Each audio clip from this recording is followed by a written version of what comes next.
You've probably seen one of these, a Lego brick. But have you ever wondered how it all started and why it's called Lego? Actually, the name is much older than this plastic brick. Are you curious? Let me tell you how it all began. Many years ago, there was a skilled and hard-working carpenter named Ole Kirk Christensen.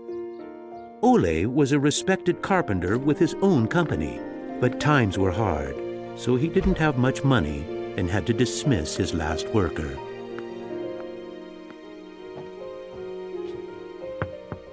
Come on in. I've closed down the workshop and packed my things. Thank you. I suppose I'd better write you a paycheck.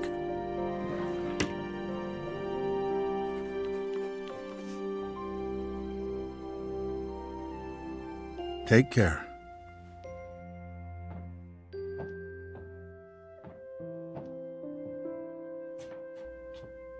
Well, that was the last one. I just didn't imagine that it would come to this. I know. It's hard to understand. But at least now it can't get much worse. But it did get worse. Shortly after, Ole lost his wife. But Ole was a special person. He wasn't the type that gave up. And with the responsibility of his 4 sons, he had to think of something. Ole had gotten an idea, and for him, it never took long to put an idea into action. Ole's little invention made his boys so happy that he thought maybe he should start making toys. Ole decided to give it a try. Luckily, he had saved up a lot of wood from the carpentry production. He could now use it to make toys. Time passed by, and even though Ole was a skilled carpenter and had a good eye for quality and detail, sales were very slow. Luckily, one of his sons, Gottfried, started helping out his dad after school. Together, they just barely managed to keep up the production.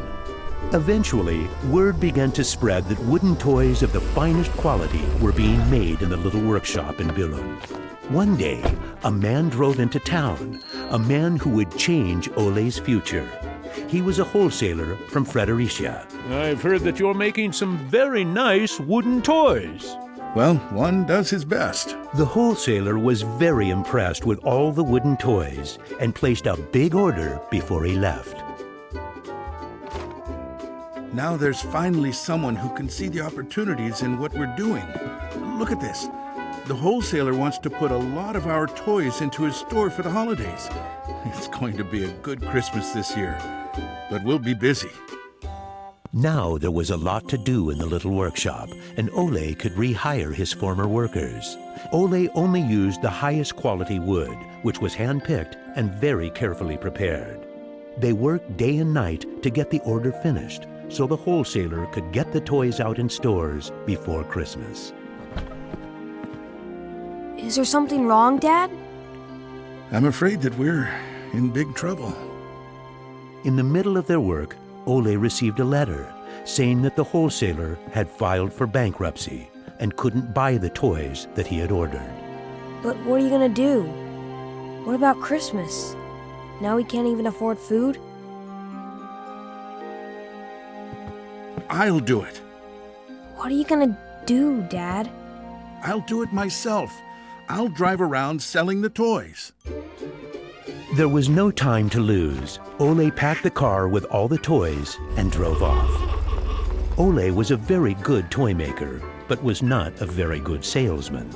He didn't like praising himself or talking about how carefully the toys had been made. But he had to keep trying if he was going to sell anything. This is going to be a blast. Is there anything you're interested in? It looks exciting, but I don't have a lot of money right now. Maybe we could trade and call it even. Well, I would prefer money, but... In the end, he succeeded in selling all the toys. He didn't receive as much money as he had hoped, but the family managed, and they had plenty of food for Christmas. Time passed by, but the toys didn't sell as quickly as they had expected. Ole thought perhaps the company needed a good name. What should it be? It has to be a short word. I want it to convey playing well. In Danish, playing well is called leg godt. What should it be? What should it be? Yeah, if only I could get some sort of a sign.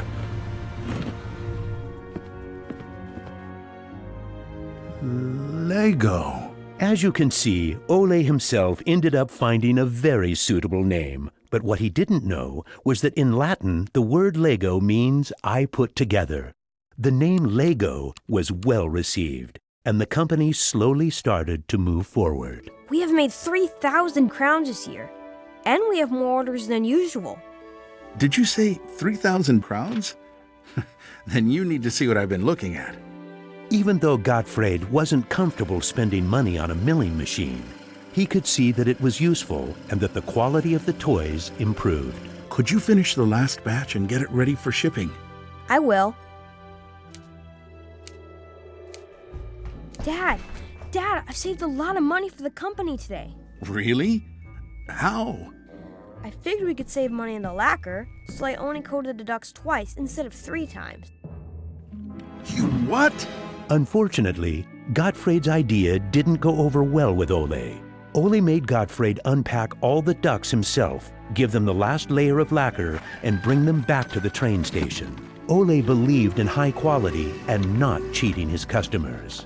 When Gottfried returned, Ole explained that that wasn't the way to create a good brand. This little lesson opened Gottfried's eyes to the fact that every detail matters, and only the best is good enough. In the late 1930s, Lego was making a profit. Even when the Second World War broke out, they tried to make the best out of a difficult time.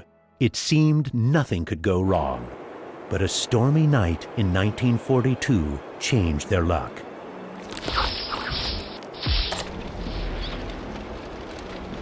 There's a fire! The workshop is on fire! But when the firemen arrived, they were unable to save the workshop. It burned to the ground, and all the drawings and models were destroyed. Ole was beginning to lose hope. All that he had worked for was gone, and he almost lost his company. But being responsible for his children and workers inspired him to rebuild Lego. A new factory was constructed. Soon the production of wooden toys started again. The little company fought its way back into the market. Gradually, the Lego factory began to run smoothly, and Ole started looking for new challenges. One day, he went to Copenhagen to look at a new machine that had just arrived in Denmark. It was a plastic molding machine, and Ole was very excited about it. Should we buy it? It sure is a good bargain, and it will give us a lot of opportunities. Well, it does sound interesting, but it is a lot of money. I'll take that as a yes. When the plastic molding machine finally arrived, Ole started making little plastic teddy bears and rattles. But he still had the plastic bricks that he had received at the fair. There was something about them that he couldn't stop thinking about. And even though no one else could see the potential in them, Ole decided to redesign and put them into production.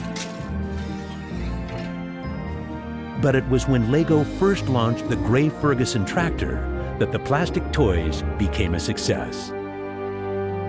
Unfortunately, the sales were dropping during the summer, and the company had too many toys in stock. This can't be right. Of course our products can be sold the whole year, not only for Christmas. Gottfried decided that he would go out and sell the toys himself. Gottfried brought his wife Edith as company and moral support. If you can't get cash, then we need butter and eggs. Well, it wasn't that bad. Gottfried was a success in his trip around the country, which helped Lego to get out of its financial crisis. They reached home just in time for Ole's birthday party.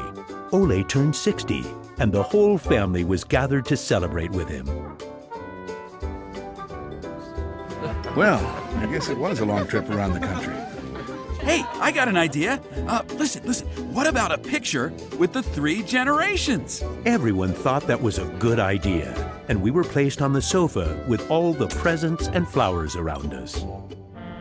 On a business trip to England, Gottfried met the head of a big shopping center on his way home. They discussed the toy industry, and the conversation would be very important to the future of Lego. Darn this industry. I just think that toys are no good nowadays. What do you mean? I think they're working very well. Oh, they work fine, sure, but there's no system in anything. System? System? There isn't any system. What in the world are you doing, Gottfried? There isn't any system. The toys need an idea and a system built around it. I want to put system into play. Children have only been offered ready-made solutions. They need something different that will strengthen their imagination and creativity. So you're trying to put Lego into a system? Interesting. That same year, Lego started producing the first Lego system of play. Children could now build houses from the Lego bricks. The town plan gave play a realistic town setting, and with this, children learned about traffic safety. My sisters and I could play with the new Lego system for hours. Some people said we were the luckiest children in the world because we grew up in a toy factory. It was a huge breakthrough, and Gottfried decided to try selling it outside of Denmark. The system of play was so popular that they managed to sell it to many countries. Look what I just built! That is really nice, Kel. Even though Lego was meant for only building houses, there was still a lot of opportunities. There was just one problem. I can't lift it up. It keeps falling apart. That made Gottfried wonder.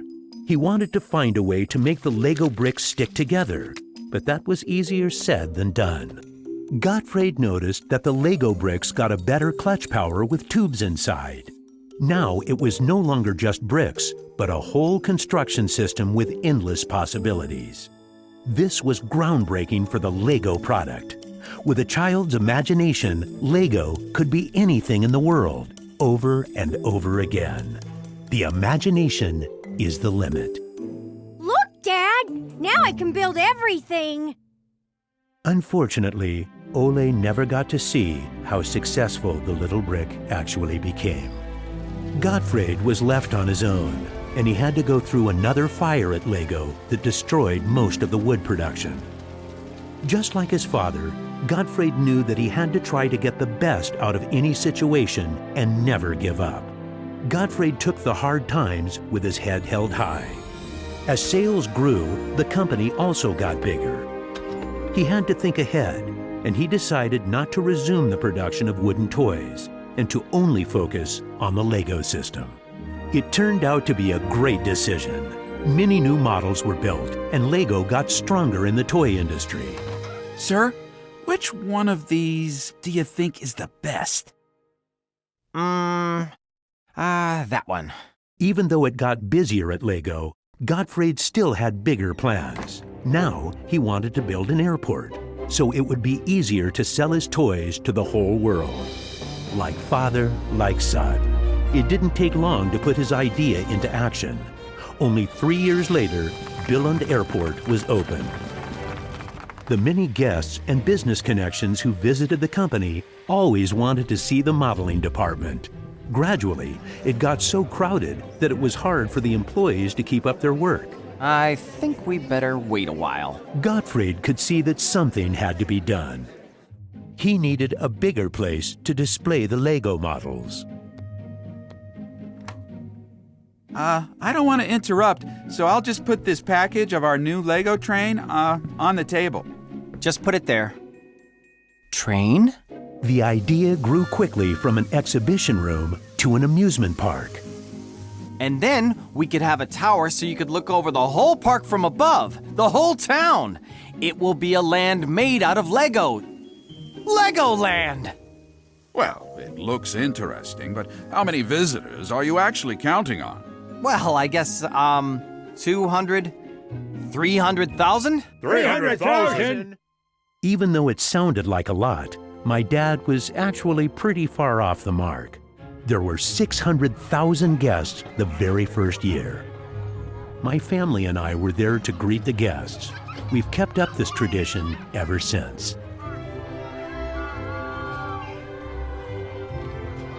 Now you know how it all began. Lego wouldn't be what it is today if it hadn't been for my grandfather's sense of quality and search for perfection. My father firmly believed in the endless possibilities of the Lego system. I seek to take the Lego idea even further, encouraging children to explore, experience, and express their own world, a world without limits. And we are still convinced that only the best is good enough, because children deserve the best.